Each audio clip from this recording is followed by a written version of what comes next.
The Wealth of Nations by Adam Smith.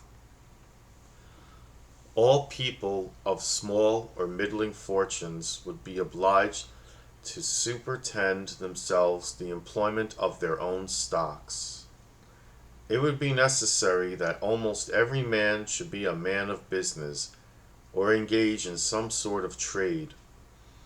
The province of Holland seems to be approaching near to this state. It is there unfashionable not to be a man of business. Necessity makes it usual for almost every man to be so, and custom everywhere regulates fashion. As it is ridiculous not to dress, so is it, in some measure, not to be employed like other people. As a man of a civil profession seems awkward in a camp or a garrison, and is even in some danger of being despised there, so does an idle man among men of business. The highest ordinary rate of profit may be such as, in the price of the greater part of commodities, eats up the whole of what should go to the rent of the land, and leaves only what is sufficient to pay the labor of preparing and bringing them to market. According to the lowest rate at which labor can anywhere be paid, the bare subsistence of the laborer. The workman must always have been fed in some way or other while he was about the work, but the landlord may not always have been paid. The profits of the trade which the servants of the East India Company carry on in Bengal may not perhaps be very far from this rate. The proportion which the usual market rate of interest ought to bear to the ordinary rate of clear profit necessarily varies as profit rises or falls. Double interest is in Great Britain reckoned what the merchants call a good, moderate, reasonable profit, terms which I apprehend mean no more than a common and usual profit.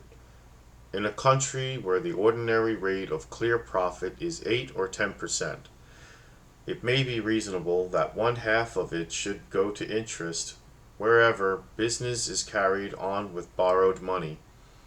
The stock is at the risk of the borrower, who, as it were, insures it to the lender, and 4 or 5%.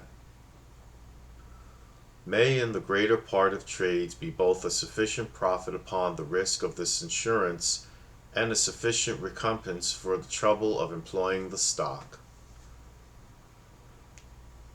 But the proportion between interest and clear profit may not be the same in countries where the ordinary rate of profit was either a good deal lower or a good deal higher. If it were a good deal lower, one half of it, perhaps, could not be afforded for interest, and more might be afforded if it were a good deal higher. If in countries which are fast advancing to riches, the low rate of profit may, in the price of many commodities, compensate the high wages of labor, and enable those countries to sell as cheap as their less thriving neighbors, among whom the wages of labor may be lower. In reality, high profits tend much more to raise the price of work than high wages. If in the linen manufacture, for example, the wages of the different working people, the flax dressers, the spinners, the weavers, should all of them be advanced 2 pence a day?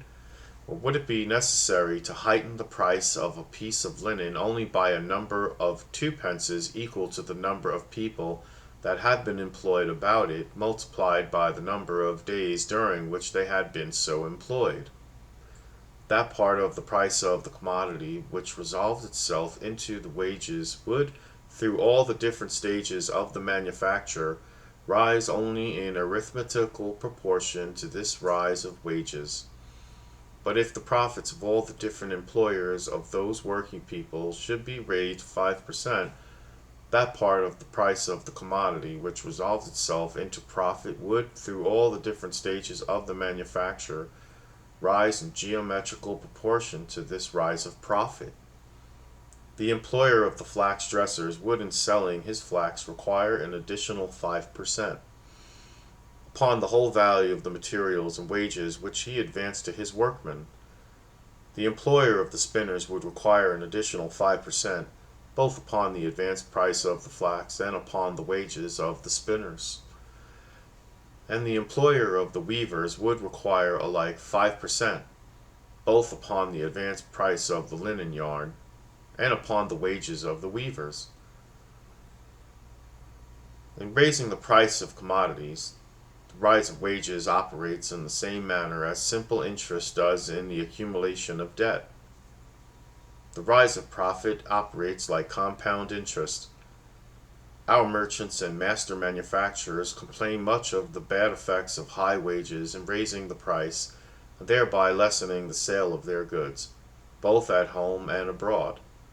They say nothing concerning the bad effects of high profits. They are silent with regard to the pernicious effects of their own gains. They complain only of those of other people. Chapter 10. Of wages and profit in the different employments of labor and stock. The whole of the advantages and disadvantages of the different employments of labor and stock must in the same neighborhood be either perfectly equal or continually tending to equality. If in the same neighborhood there was any employment evidently either more or less advantageous than the rest, so many people would crowd into it in the one case, and so many would desert it in the other, that its advantages would soon return to the level of other employments. This at least would be the case in a society where things were left to follow their natural course, where there was perfect liberty, and where every man was perfectly free both to choose what occupation he thought proper and to change it as often as he thought proper. Every man's interest would prompt him to seek the advantages and to shun the disadvantages of employment. Wages and profit, indeed, are everywhere in Europe extremely different, according to the different employments of labor and stock. But this difference arises partly from certain circumstances in the employments themselves, which, either really or at least in the imagination of men, make up for a small gain in some and counterbalance a great one in others, and partly from the policy of Europe, which nowhere leaves things at perfect liberty. The particular consideration of those circumstances and of that policy will divide this chapter into two parts. Part 1. Inequalities arising from the nature of the employments themselves. The 5 following are the principal circumstances which, so far as I have been able to observe, make up for a small gain in some employments, and counterbalance a great one in others. First, the agreeableness or disagreeableness of the employments themselves. Secondly, the easiness and cheapness, or the difficulty and expense of learning them. Thirdly, the constancy or inconstancy of employment in them. Fourthly, the small or great trust which must be reposed in those who exercise them. And fifthly, the probability or improbability of success in them. First, the wages of labor vary with the ease or hardship, the cleanliness or dirtiness, the honorableness or dishonorableness of the employment. Thus, in most places, take the year round, a journeyman tailor earns less than a journeyman weaver. His work is much easier. A journeyman weaver earns less than a journeyman smith. His work is not always easier, but it is much cleanlier. A journeyman blacksmith, though an artificer, seldom earns so much in 12 hours as a collier, who is only a laborer, does in 8. His work is not quite so dirty, is less dangerous, and is carried on in daylight and above ground. Honor makes a great part of the reward of all honorable professions. In point of gain, all things considered, they are generally under recompensed, as I shall endeavor to show by and by. Disgrace has the contrary effect.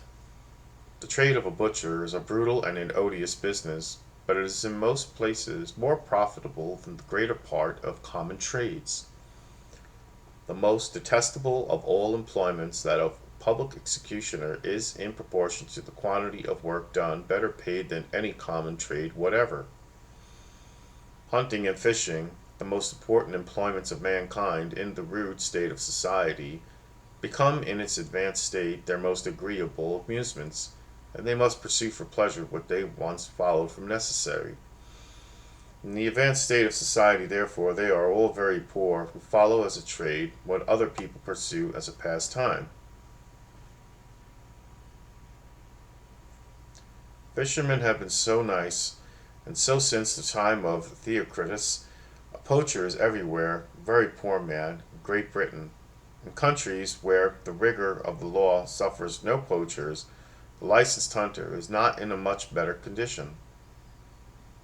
The natural taste for those employments makes more people follow them than can live comfortably by them, and the produce of their labor, in proportion to its quantity, comes always too cheap to market to afford anything but the most scanty subsistence of the laborers. Disagreeableness and disgrace affect the profits of stock in the same manner as the wages of labor. The keeper of an inn or tavern, who is never master of his own house, and who is exposed to the brutality of every drunkard, exercises neither a very agreeable nor a very creditable business. But there is scarce any common trade in which a small stock yields so great a profit. Secondly, the wages of labor vary with the easiness and cheapness, or the difficulty and expense of learning the business. When any expensive machine is erected, the extraordinary work to be performed by it before it is worn out, it must be expected, will replace the capital laid out upon it, with at least the ordinary profits. A man educated at the expense, much labor, and time to any of those employments which require extraordinary dexterity and skill, may be compared to one of those expensive machines. The work which he learns to perform, it must be expected, over and above the usual wages of common labor, will replace him the whole expense of his education, with at least the ordinary profits of an equally valuable capital. We must do this too in a reasonable time, regard being had to the very uncertain duration of human life, in the same manner as to the more certain duration of the machine. The difference between the wages of skilled labor and those of common labor is founded upon this principle. The policy of Europe considers the labor of all mechanics, artificers, and manufacturers as skilled labor, and that of all country laborers as common laborer.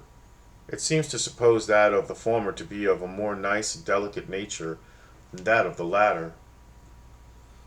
It is so perhaps in some cases, but in the greater part it is quite otherwise, as I shall endeavor to show by and by.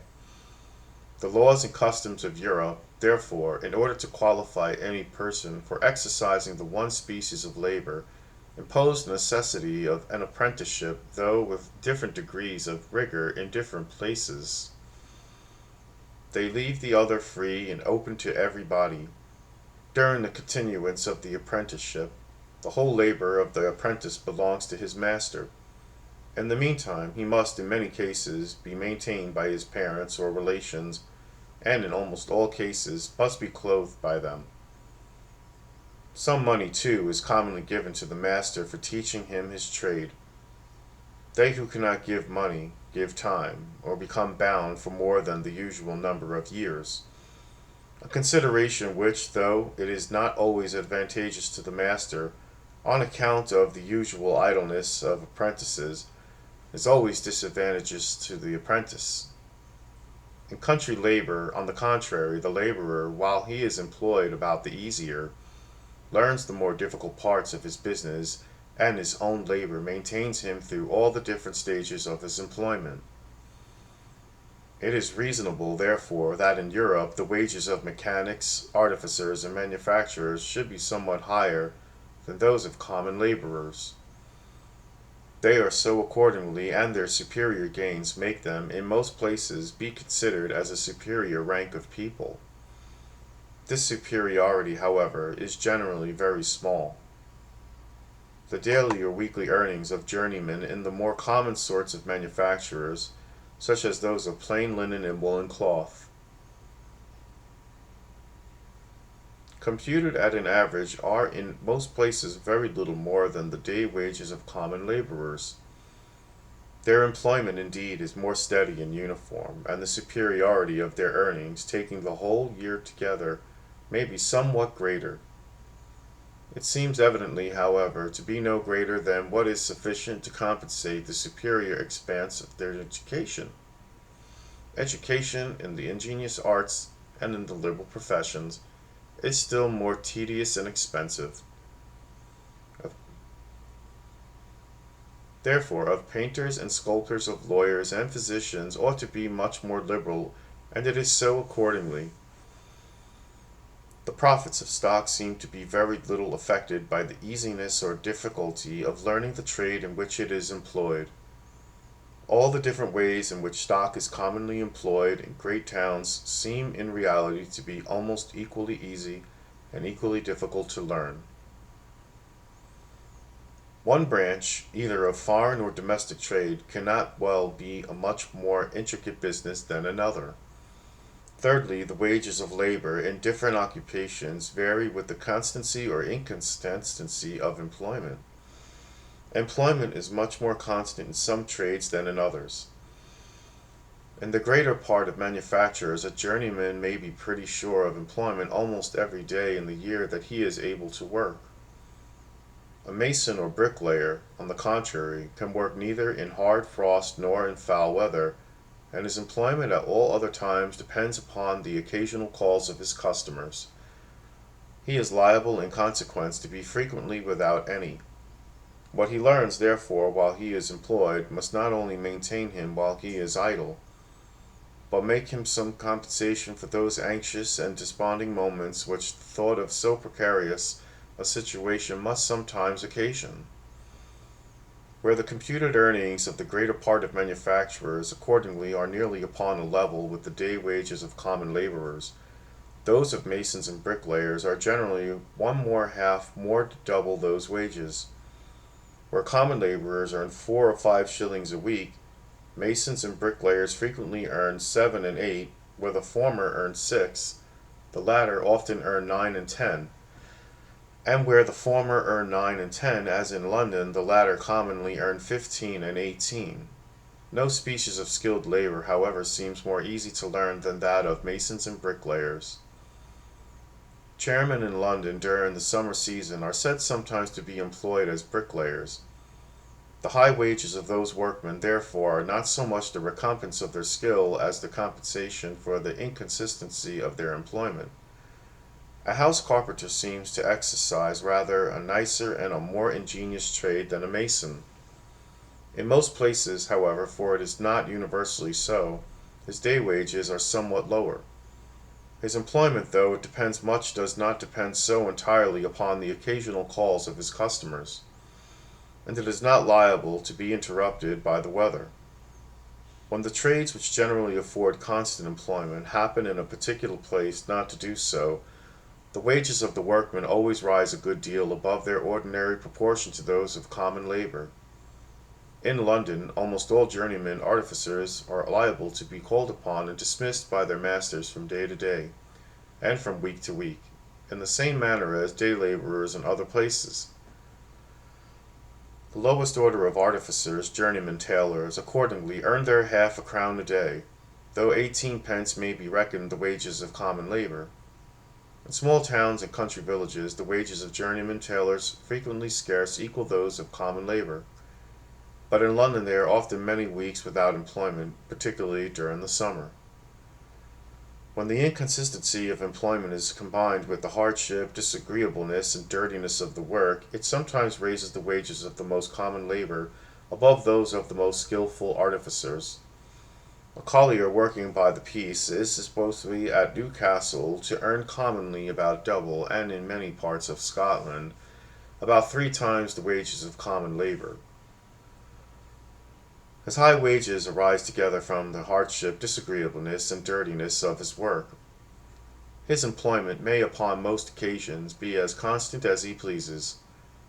The coal heavers in London exercise a trade in which hardship and dirtiness and disagreeableness almost equals that of colliers, and from the unavoidable irregularity in the arrivals of coal ships, the employment of the greater part of them is necessarily very inconsistent. If colliers, therefore, commonly earn double and triple the wages of common labor, it ought not to seem unreasonable that coal heavers should sometimes earn 4 and 5 times those wages. In the inquiry made into their condition a few years ago, it was found that at the rate at which they were then paid, they could earn from 6 to 10 shillings a day. 6 shillings are about 4 times the wages of common labor in London, and everywhere in particular trade. The lowest common earnings may always be considered as those of the far greater number.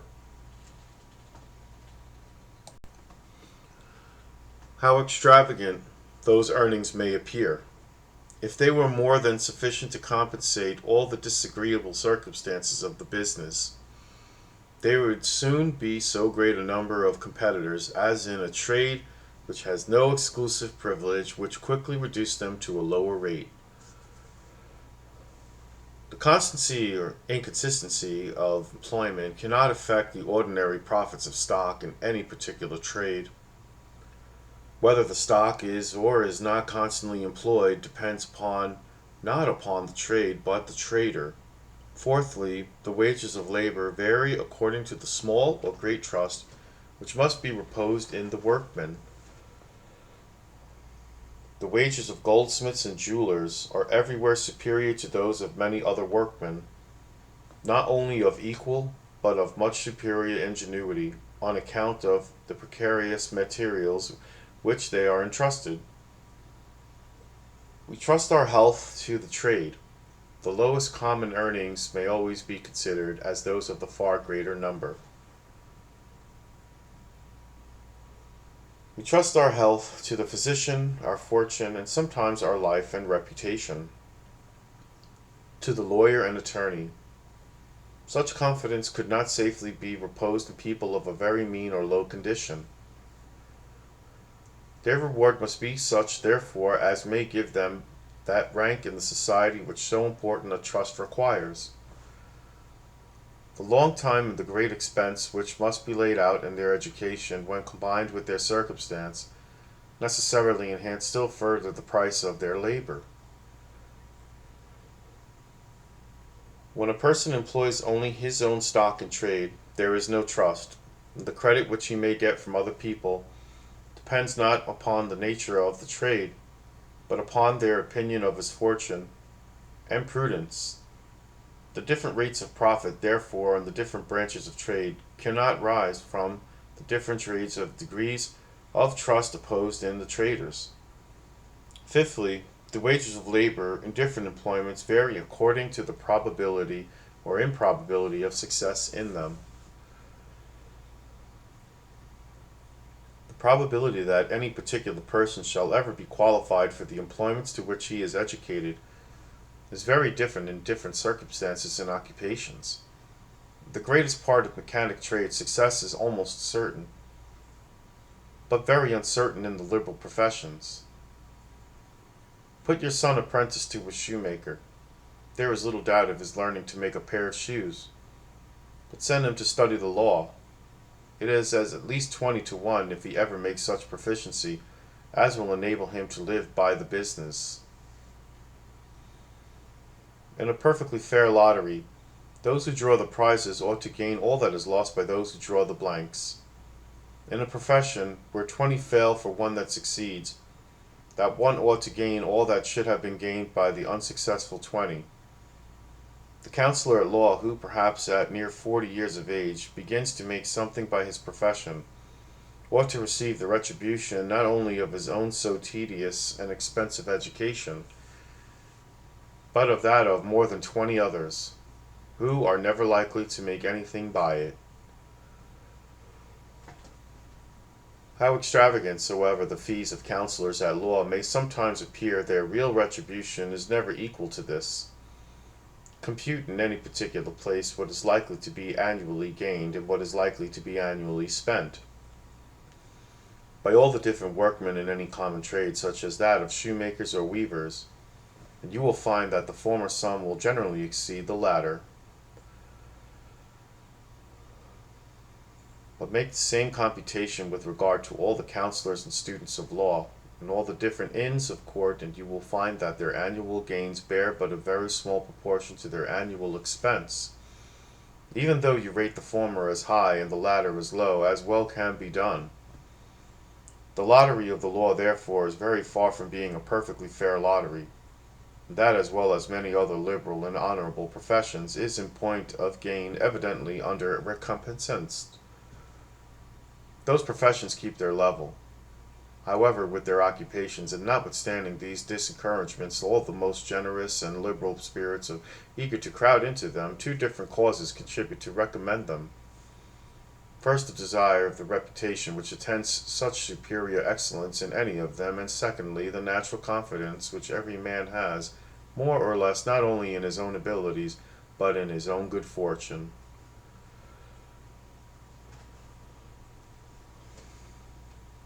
To excel in any profession in which but few arrive at mediocrity is the most decisive mark of what is called genius or superior talents.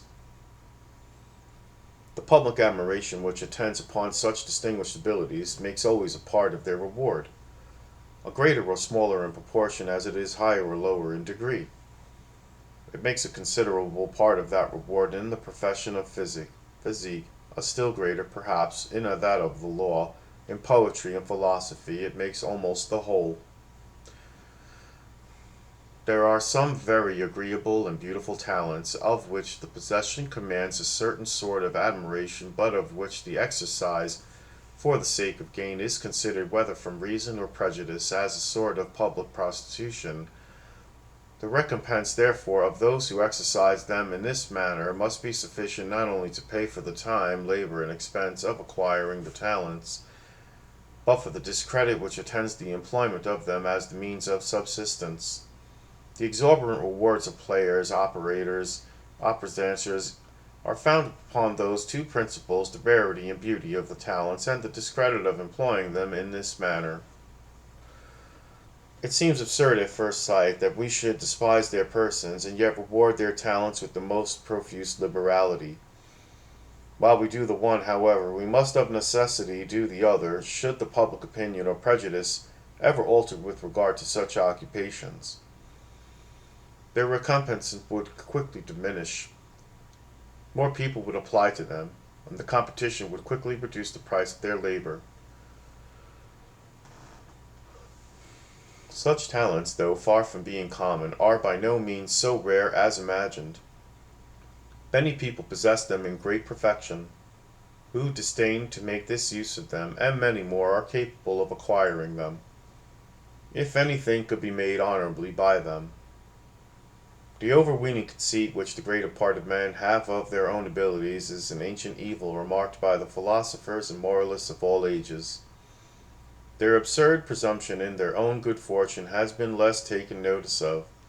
It is, however, if possible, still more universal. There is no man living who, when in tolerable health and spirits, has not some share of it.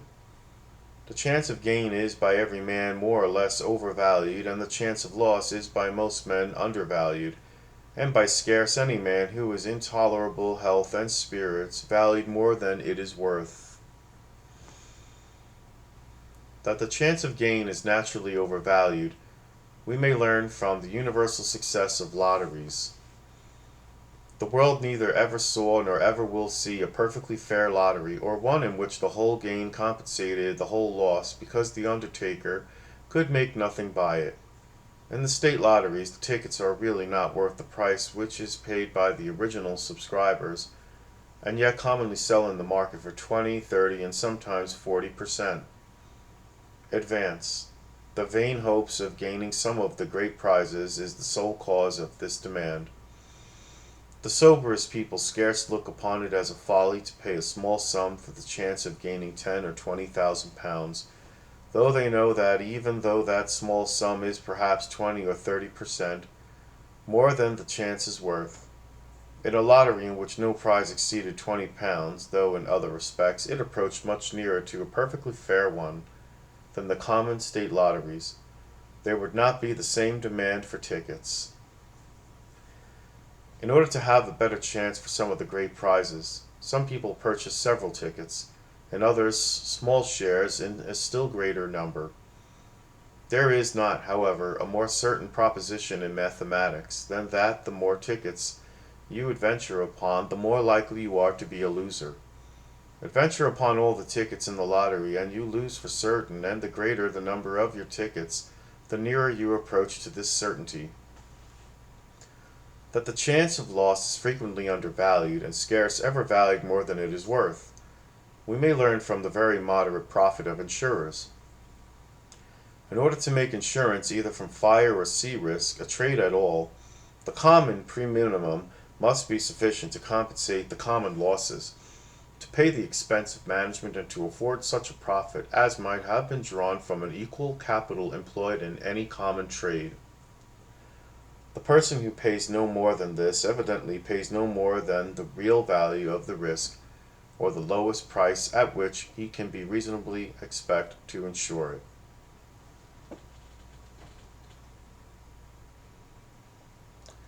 But though many people have made a little money by insurance, very few have made a great fortune, and from this consideration alone, it seems evident enough that the ordinary balance of profit and loss is not more advantageous in this than in other common trades, by which so many people so make fortunes. Moderate, however, as the premium of insurance commonly is, many people despise the risk too much to care to pay it. Taking the whole kingdom at an average, 19 houses in 20, or rather perhaps 99 in 100, are not insured from fire. Sea risk is more alarming to the greater part of people, and the proportion of ships insured to those not insured is much greater. Many sail, however, at all seasons, and even in time of war, without any insurance. This may sometimes perhaps be done without any imprudence. When a great company, or even a great merchant, has 20 or 30 ships at sea, they may, as it were, insure one another. The premium saved up on them all may more than compensate such losses as they are likely to meet with in the common course of chances. The neglect of insurance upon shipping, however, in the same manner as upon houses, is in most cases the effect of no such nice calculation, but of mere thoughtless rashness and presumptuous contempt of the risk. The contempt of risk and the presumptuous hope of success are in no period of life more active than at the age at which young people choose their professions. However little the fear of misfortune is then capable of balancing the hope of good luck, appears still more evidently in the readiness of the common people to enlist as soldiers or to go to sea, than in the eagerness of those of better profession to enter into what are called the liberal professions. What a common soldier may lose is obvious enough, without regarding the danger. However, young volunteers never enlist so readily as at the beginning of a new war, and though they have scarce any chance of preferment, they figure to themselves, in their youthful fancies, 1,000 occasions of acquiring honor and distinction which never occur. These romantic hopes make the whole price of their blood. Their pay is less than that of common laborers, and in actual service that fatigues as much or greater. The lottery of the sea is not altogether so disadvantageous as that of the army. The son of a creditable laborer or artificer may frequently go to sea with his father's consent, but if he enlists as a soldier, it is always without it. Other people see some chance of his making something by the one trade; nobody but himself sees any of his making anything by the other. The great admiral is less the object of public admiration than the great general, and the highest success in the sea service promises a less brilliant fortune and reputation than equal success in the land. Join me for the next chapter.